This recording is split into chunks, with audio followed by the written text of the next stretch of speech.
Le parquet général de la République congolaise a choisi de placer le secrétaire général de l'UNC à la prison de Makala à Kinshasa.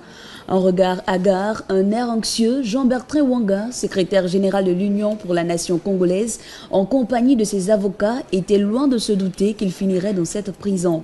La Cour suprême de justice avait décidé de surseoir aux poursuites en flagrance et de s'en référer à la Cour constitutionnelle en ordonnant l'assignation en résidence surveillée de l'accusé.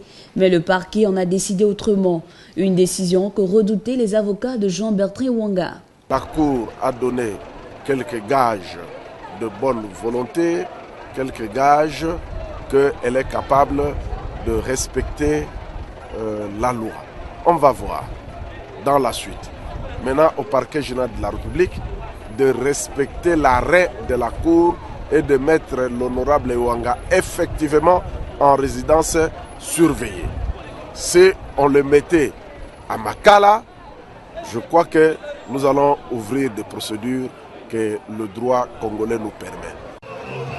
L'opposant et député Jean-Bertrand Wanga, arrêté au lendemain du meeting de Kinshasa contre toute révision constitutionnelle, a été transféré à la Cour suprême de justice pour propos outrageants au chef de l'État et incitation à la haine tribale. Son arrestation a suscité la colère des cadres de l'UNC qui voient en celle-ci une manière d'anéantir ce mouvement d'opposition dirigé par Vital Kamerhe, ancien proche collaborateur de Joseph Kabila.